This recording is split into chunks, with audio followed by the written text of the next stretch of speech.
You need help solving systems of linear equations on the SAT? Well, I've got an SAT problem, I've got a timer, let's solve it. Problem 1, which ordered pair xy satisfies the system of equations shown above? Well, I have x equals y minus 3, and then I have x divided by 2 plus 2y equals 6. So first thing I'm going to do is I'm going to plug in this equation for x here. Why? Because x equals that.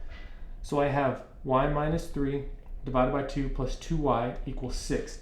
Now I need to solve for y. Multiply both sides by 2, and I have y minus 3 plus 4y equals 12. Then I need to combine like terms to get the y's onto one side. So I have y plus 4y equals 5y, and then I add 3 to both sides. 5y equals 15. Divide by 5, divide by 5, y equals 3. Now I can look at my answer choices and see if I have a 3 anywhere. Not here, here, not here, not here. B has to be my answer. So when we're solving for systems of linear equation type questions, there's two ways to go about it.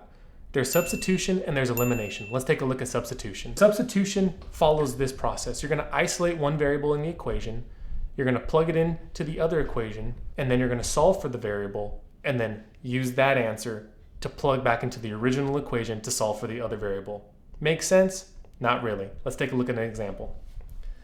So we have x plus y equals 8, and then y plus 3x equals 18. So we're going to isolate one variable in one equation. In this case, it's x from the top one. We subtract y on both sides. We have x equals 8 minus y.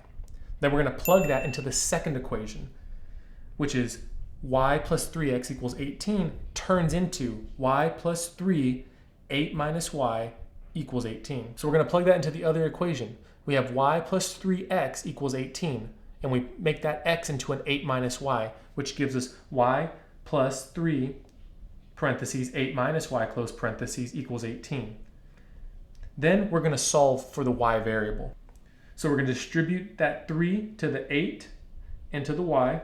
So we have y plus 24 minus 3y equals 18. Then we combine like terms and move all of the y's to one side. So we have y equals 3. Now we need to solve for x.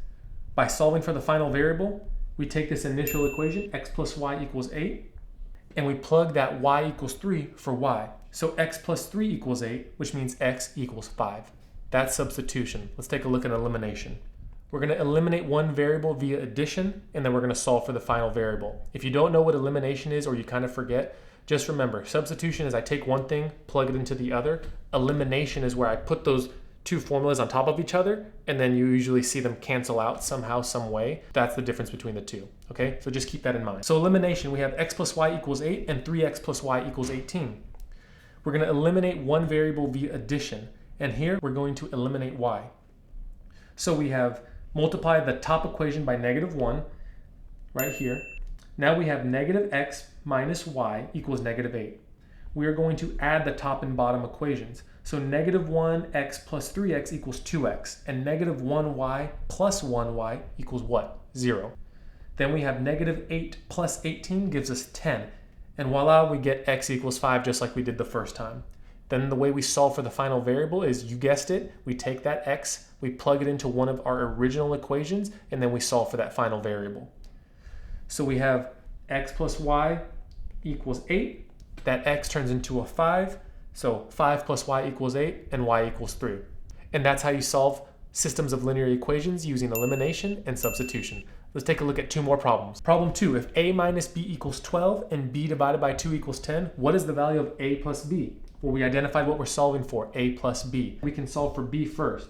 So b equals 20. How did I get 20? I multiplied both sides by 2 to get rid of the denominator. b over 2 times 2 is just b, and then 10 times 2 is what? 20. So b equals 20. Now let's plug using substitution. Plug this b in this equation over here. So a minus 20 equals 12. Get a on one side, which means we have to add 20 to both sides. A equals 32. Now you're going to see here we have 12 and 32 as answer choices. Is that what we want to select? No, we're not looking for a or b. We're looking for a plus b. A plus b equals 32 plus 20 equals 52. Our answer is D. Let's look at one final problem. In the xy plane, the point PR lies on the line with the equation y equals x plus b, where b is a constant. The point with coordinates 2p and 5r lies on the line with the equation y equals 2x plus b. If p does not equal 0, what is the value of r over p? So this can seem a little tricky, but one of the keys we want to identify here is that this p and r really is just an x and a y. And the same with the 2p and 5r is x and y. And that's normally what I would do at the start of this problem, just to make sure I'm very clear with what those things represent. So now, we say PR lies on the line with y equals x plus b. Let's go ahead and plug p and r into that y equals x plus b equation.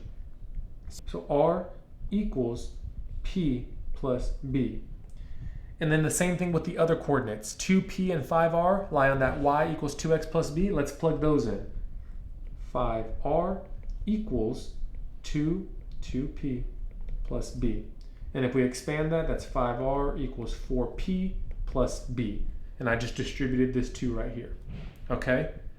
But we have b in both of those equations, and b is a constant. So what we're gonna do is we're gonna isolate b in one of those equations and then substitute it in the other one.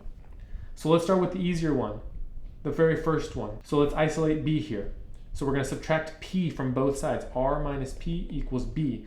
Then we're gonna plug this in to the second equation. So 5r equals 4p plus r minus p. Now we're just gonna combine like terms. 5r equals 4p plus r minus p. 4p minus 1p is 3p plus r. Then we're gonna subtract r from both sides, and we've got 4r equals 3p. Now, what we're gonna do is we're gonna make sure, get into the value, because what are we solving for? We're solving for what is r over p. And we have an r and we have a p. Now let's get it into r over p. So I'm going to divide both sides by p. So I have 4r over p equals 3. Close, but not there yet. Let's divide both sides by 4. So the 4's cancel out. Divide by 4, r over p equals 3 over 4. There's your answer. Answer is B. So we just saw how you can solve any systems of linear equations problem on the SAT through substitution or elimination. If you want to do some homework, here are some questions that are from the practice SAT test on the College Board website. Take a screenshot, go ahead and complete them, watch the next video, and continue to crush the math section on the SAT.